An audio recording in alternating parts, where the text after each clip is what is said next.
सुप्रभात बच्चों, साई राम। और आप सब कैसे हैं? आशा करती हूँ सभी स्वस्थ होंगे और अपना गृह कार्य भी साथ के साथ कर रहे होंगे। हमारा यहाँ पर काव्यखंड चल रहा था आरोह पुस्तक में से। इसमें हमने कबीरदास जी का पढ़ा था। हम तऊ एक एक करी जाना, संतो देखत जग बोराना। यह हमने कर लिया था कबीरदास जी का। अब आता है हमारा मीराबाई के पद आएंगे इसमें 2 पद हैं। मेरे तो गिरधर गोपाल दूसरो ना कोई। दूसरा पद है पग घुंघरू बांधी मीरा नाची। ये 2 पद हैं।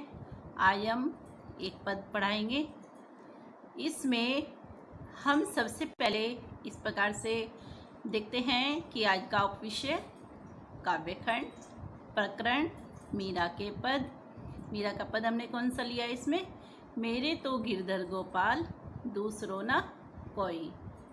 कवित्री का नाम क्या है? मीराबाई। ठीक है। इसमें सबसे पहले हम मीराबाई का जीवन परिचय देखेंगे कि मीराबाई कौन थी, मीराबाई ने कहाँ पर जन्म लिया था, उनका पारिवारिक जो उन्होंने संघर्ष झेला था वो कैसा हुआ, क्या हुआ, कब इनका देहांत हुआ, उनकी प्रमुख रचनाएं कौन कौन सी हैं, ये सब इसमें हम जीवन परिचय में देखेंगे।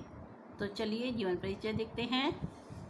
मीराबाई का जन्म सन 1498 अर्थात 1498 कुड़की गांव मारवाड़ रियासत में हुआ था। इनकी प्रमुख रचनाएं मीरा पदावली, नरसी जी रो मायरो। ठीक है। और जो इनकी मृत्यु हुई थी सन 1546 अर्थात 1546 में इनकी मृत्यु हो गई थी। मीराबाई शगुनधारा की महत्वपूर्ण भक्त कवित्री थी। शगुनधारा मैंने पहले आपको बताया था। ये जो भक्ति काल है हमारा 2 भागों में बटा हुआ है, सगुण धारा और निर्गुण धारा। सगुण धारा साकार मूर्ति पूजा में विश्वास करते थे, जिसका कोई आकार निश्चित है उनकी पूजा में विश्वास रखते थे।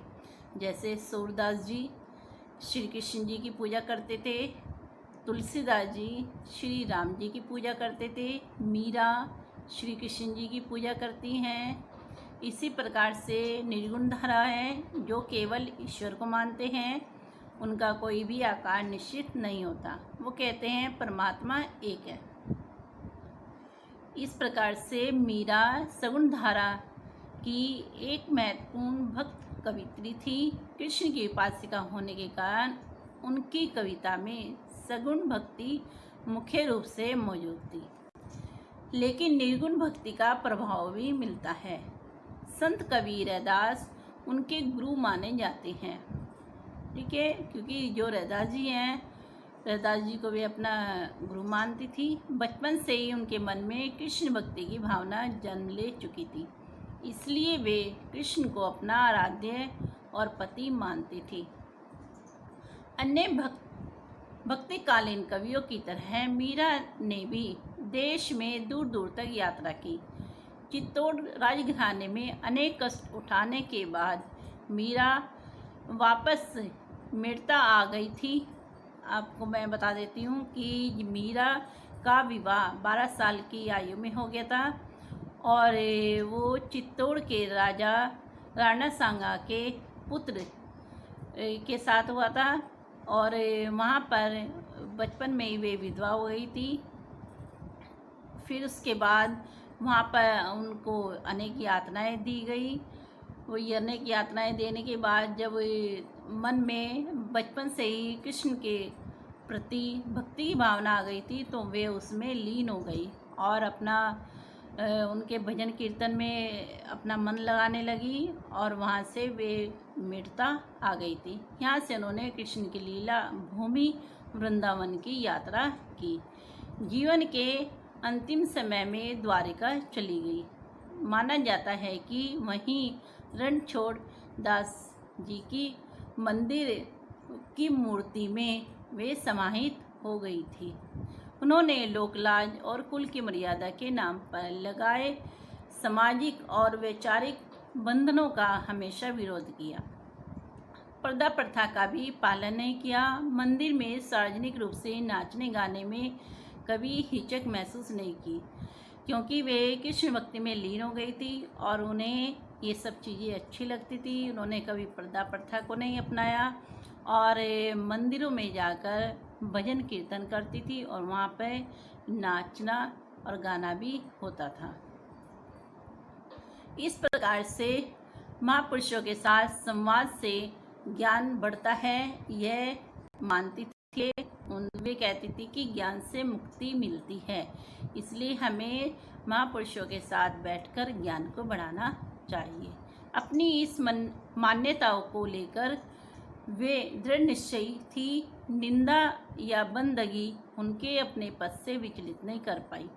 मतलब लोगों ने जब उन्होंने लोकलाज त्याग दी थी और अपनी ससुराल को त्याग कर वे मेड़ता आ गई थी और वहाँ पर भजन कीर्तन करने लगी थी, तो लोगों ने उनकी बहुत निंदा की, लेकिन निंदा उनके पद से विचलित नहीं कर पाई उनको, और वे अपने बात पर अटल रही और भजन कीर्तन करती रही। इस अर्थ में उस युग में जहाँ रूढ़ियों से ग्रस्त समाज का दबदबा था, वहाँ मीरा स्त्री मुक्ति की आवाज़ बनकर उभरी। आगे देखेंगे, मीरा की कविता में प्रेम की गंभीर अभिव्यंजना है, उसमें विरह की वेदना है और मिलन का उल्लास भी। मीरा की कविता का प्रधान गुण सादगी और सरलता है। कला का अभाव ही उसकी सबसे बड़ी कला है। उन्होंने मुक्तक गेय पदों की रचना की। लोक संगीत और शास्त्रीय संगीत दोनों क्षेत्रों में उनके पद आज भी लोकप्रिय रहे हैं। उनकी मुख्य भाषा राजस्थानी रही है। कहीं कहीं पर हमें ब्रज भाषा का भी प्रभाव देखने को मिलता है। कृष्ण के प्रेम की दीवानी मीरा पर सूफियों के प्रभाव को भी देखा जा सकता है। मीरा की कविता में मूल में दर्द है, क्योंकि वे श्री कृष्ण जी को हमेशा याद करती थी और अपने भजन कीर्तन में उनको ही याद करना और ये सब चीज़ें हमें उनका दर्द, हृदय का दर्द दिखाई देता है। वे बार बार कहते हैं, कोई मेरे दर्द को पहचानता नहीं, न शत्रु न मित्र। ठीक है, यहाँ प्रस्तुत पहले पद में मीरा ने कृष्ण से अपने अनन्यता व्यक्त की है तथा व्यर्थ के कार्य में व्यस्त लोगों के प्रति दुख प्रकट किया है। मतलब जो लोग बेकार के कामों में लगे रहते हैं, केवल दूसरों की निंदा करना ही उनका कार्य होता है, उन लोगों के प्रति जो दुख हुआ है उनको यहाँ पर प्रकट भी किया है। दूसरे पद में उन्होंने प्रेम रस में डूबी हुई मीरा सभी रीति रिवाजों और बंधनों से मुक्त होने के कारण अमर होने की बात कर रही है। ठीक है, दोनों की बात कर रही है। ठीक है, दोनों पद नरोत्तम दास स्वामी द्वारा संकलित संपादित मीरा मुक्तावली से लिए गए हैं। ठीक है, अब आगे हम कविता का परिचय लेंगे, उसके बाद हम अपना पहला पद शुरू करते हैं।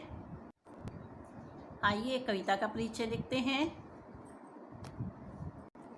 कविता का नाम मीरा के पद, कवित्री मीराबाई, भाषा राजस्थानी मिश्रित ब्रज भाषा।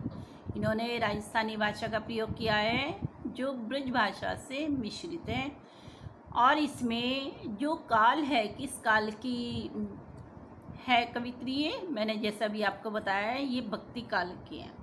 भक्ति काल को दो भागों में विभाजित किया गया है, सगुण धारा, निर्गुण धारा। अभी मैंने आपको बताया सगुण धारा कौन सा है, निर्गुण धारा कौन सा है। ठीक है, तो ये मीराबाई सगुण धारा की कवित्री है। ठीक है, आगे देखते हैं। इसमें रस में भक्ति रस दिखाई देगा, और इसमें अगर हम श्रृंगार रस भी कहें तो भी हमारा गलत नहीं होगा, क्योंकि इसमें प्रेम की अनुभूति हो रही है। अलंकार, रूपक, अनुप्रास, पुनरुक्ति प्रकाश अलंकार। ये अलंकारों का प्रयोग किया गया है जो हम पदों के मध्य में देखेंगे। ठीक है, आगे बढ़ते हैं अब अपने पद की ओर। मेरे तो गिरधर गोपाल दूसरो ना कोई। आज ये वाला पद लेंगे हम, तो सभी ध्यान से सुनेंगे। इसमें पहले संदर्भ आ जाएगा।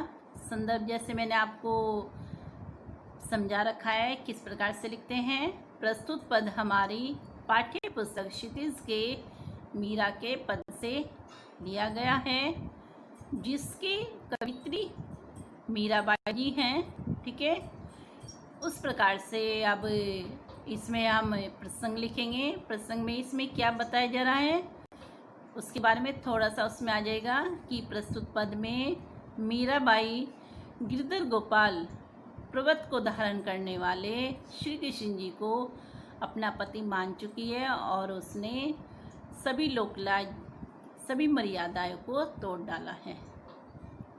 उसके बाद भावार्थ आता है। भावार्थ को मैं आपको पढ़ाऊंगी, आप ध्यान से सुनना और फिर उस भावार्थ को अपनी उत्तर पुस्तिका में करना। जैसे मैंने आपको बताया है, सबसे पहले कविता का परिचय आ जाएगा, उसके बाद इनका भावार्थ आएगा। भावार्थ में आप पहले संदर्भ लिखेंगे, फिर प्रसंग लिखेंगे, प्रसंग के बाद फिर भावार्थ लिखेंगे। ठीक है, पहला पद अभी सभी ध्यान से देखेंगे। मेरे तो गिरधर गोपाल दूसरो न कोई। तो यहाँ पर मीराबाई कहती है कि मेरे तो गिरधर गोपाल, गिरधर गिरी बोलते हैं पर्वत को, तो यहाँ पे कह रहे हैं कि पर्वत को धारण करने वाले श्री कृष्ण जी है मेरे तो, और उनके अलावा कोई भी मेरा नहीं है।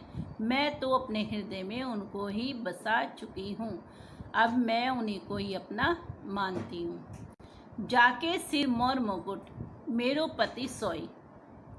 मीराबाई कहती हैं जिनके सिर पर मोर पंख रूपी मुकुट है, जिन्होंने मोर पंख रूपी मुकुट को धारण किया हुआ अपने सिर पर, वह मेरे पति हैं, मैं उनको अपना पति मान चुकी हूँ। ठीक है, इतना समझ में आया। आगे बढ़ते हैं। छाड़ी दई कुल की कानी कहाँ करिए कोई।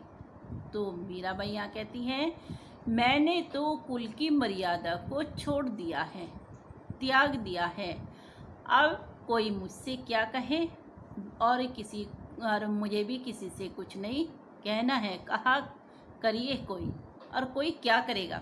मैंने तो अपनी कुल की मर्यादा को ही छोड़ दिया है और मैं तो श्री कृष्ण जी की भक्ति में ही लीन हो गई हूँ, उनको अपने हृदय में बसा चुकी हूँ। संतन डिग बैठी बैठी लोग लाज कोई। तो डिग कहते हैं पास में, साथ में, डिग कहते हैं साथ में या उनके पास में। संतन होता है सज्जन लोग, संत लोग। बैठी बैठी में पुनरुक्ति प्रकाश अलंकार है हमारा। तो इसमें मीराबाई कहती है कि मैं तो संतों के साथ बैठकर, सज्जन लोगों के साथ बैठकर भजन कीर्तन में लीन हो गई हूँ और उनकी ज्ञान की बातें सुनकर अपने ज्ञान को बढ़ाती हूँ, उससे ज्ञान से मुक्ति मिलती है। और मैंने लोकलाज छोड़ दी है, त्याग दिया है, और उसको लोकलाज को त्याग कर उनके साथ ही अपना समय बिताती हूँ और भक्ति में लीन हो गई हूँ श्री कृष्ण जी की। मेरे को कुछ भी समाज की मर्यादा जो लोकलाज है उसकी कोई परवाह नहीं रह गई है। ठीक है, आगे देखते हैं। असवन जल सींची सींची प्रेम बेली बोई। सींची सींची में पुनरुक्ति प्रकाश अलंकार है क्योंकि दोनों का अर्थ समान है। सींचना, असवन आंसू, प्रेम बेली प्रेम की बेल। तो इसमें मीराबाई कहती हैं कि मैंने प्रेम रूपी बेल को बोया है और उसको आंसू रूपी जल से सींचा है। ठीक है, अब ते बेली फैली गई आनंद फल होई। तो यहाँ पे कहते हैं ये आनंद फल क्या है हमारा, यहाँ पर रूपक अलंकार है। आनंद फल जो प्रेम बेली ये भी रूपक अलंकार था।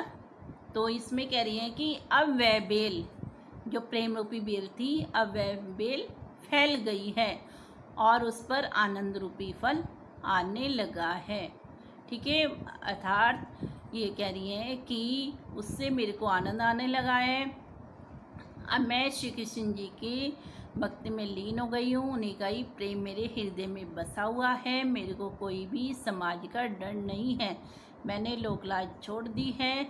और वह बेल अब इतनी हिम्मत है कि प्रेम रूपी बेल अब इतनी फैल गई है कि अब उससे मेरे को आनंद आता है। कोई मेरे को अगर यातनाएं भी देता है तो मेरे को वो महसूस नहीं होती है। दूध की मथनियाँ बड़े प्रेम से बिलोई, दधी मथी घृत काढ़ी लियो, डारी दही छोई। तो यहाँ पर दधी कहते हैं दही को, घृत कहते हैं घी को। तो वो मीराबाई कहती है कि मैंने दूध की दही जमाई है और उसके बाद मैंने उसको प्रेम की बिलोनी से उसको बिलोया है, उसमें से मैंने घी अलग कर दिया है और जो नीचे छाछ रह गई है उसको मैंने छोड़ दिया है। छाछ रूपी जो सांसारिक मोह माया है उसको मैंने छोड़ दिया है और मेरे अंदर क्या रह गया, केवल मेरे अंदर प्रेम रूपी घी रह गया है। अब मैं केवल उसी को महसूस करती हूँ, उसी से मेरे को आनंद आता है। जो छाछ रूपी जो सांसारिक मोह माया है, जो ये रीति रिवाज है, उन सबको मैंने त्याग दिया है। ठीक है, ये समझ में आया आपको। आगे बढ़ते हैं। भगत देखी राजी हुई, जगत देखी रोई, दासी मीरा लाल गिरधर तारो अब मोई। तो मीराबाई कहती है कि जब मैं भक्तों को देखती हूँ जो उनके भक्ति में लीन रहते हैं श्री कृष्ण जी की, तो मैं खुश हो जाती हूँ कि हाँ, संसार में अब भी भक्ति है, अब भी प्रेम बचा हुआ है।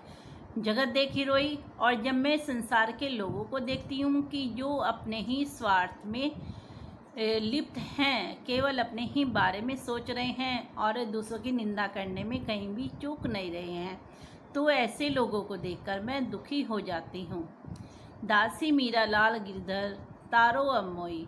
तो जो दासी है मीराबाई है, वो अपने गिरधर पर्वत को धारण करने वाले श्री कृष्ण जी से कहती हैं कि हे श्री कृष्ण जी, अब मेरे को इस संसार रूपी सागर से तार दो। यहाँ संसार में क्या है, मोह माया है।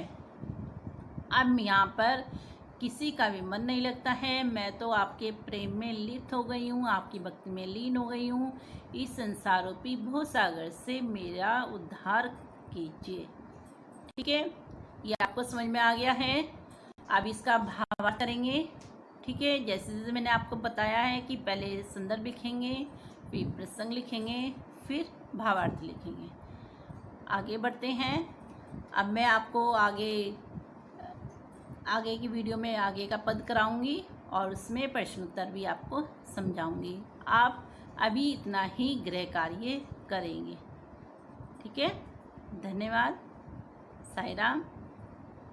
सुखी रहिए, स्वस्थ रहिए।